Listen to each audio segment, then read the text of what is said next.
Hey, Christ is risen. Indeed, he's risen. I was talking to one of these young guys at down the night to Columbus the other day. He says, "Hey, Joe, I'm Catholic, but I'm thinking about going Orthodox." I said, "Why is that?" He says, "Well, they're like they're more traditional, and I got a." With this Pope. I said, "Okay, listen. If you go Orthodox, they ain't my business, okay? It's between you and God. I ain't condemn you for it, judge you for it. But I just want you to think of something before you go. Because, you're like breaking union with Rome. You were Catholic all your life, and that's a big jump, man. I'm not saying you shouldn't do it. It's not up to me. I just want you to make sure. You're young and all that, kind of impulsive. You go with a lot of other people, say a lot of people have trouble with the Pope, so you're looking around. Well, let me tell you something about us Byzantine Catholics, Eastern Catholics. And we're just as Catholic as you. Okay? Okay, so here's how it works with us with the Pope. And maybe you want to consider it, The Pope, yeah, he's our head guy. Yeah, just like with you, with all Catholics. But it kind of leaves us alone. Because we're a different kind of Catholic, We're the Eastern Catholic. Like, we don't have this, what do you call that mass you got? Novus Ordo? Yeah, Novus Ordo. We don't got to do that mass. We got our own liturgy, our own tradition. And he likes it.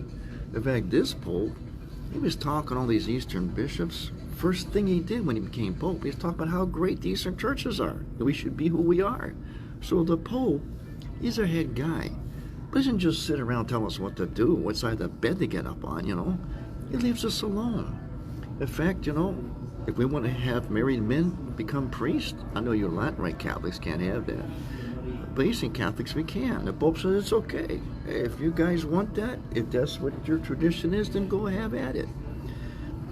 But then, if we really know something, we can check in with the guy. The Pope, he's got he's got that top voice, Like, somebody wants to have kids, they can't have kids, So they were thinking about doing this, what do you call that? It's got alphabet, IVF. Yeah, IVF.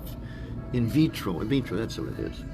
Like, is that right? Should we be doing that, Well, you can go to the top guy, and he can say, no, it ain't right, okay? No, we can get a straight answer. That's the thing. You get a straight answer from the teaching of the church if you want to look it up enough, but the Pope, sometimes it's kind of a shortcut.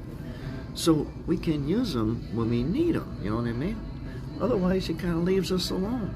So it's no big deal for us, I mean, you can say stuff maybe you don't like or whatever. I'm not talking about teaching. I'm talking about just opinions, like about Trump or the war or something. Those are more like opinions from him.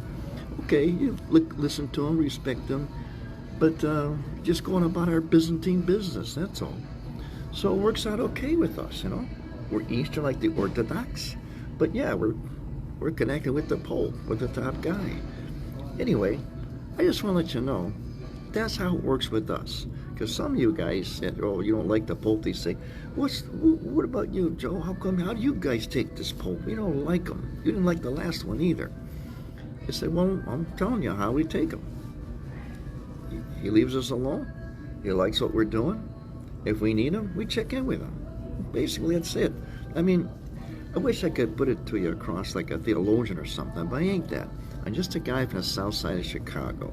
And by the way, I'm driving around today and I need a cup of coffee, so came to my favorite place, Panera.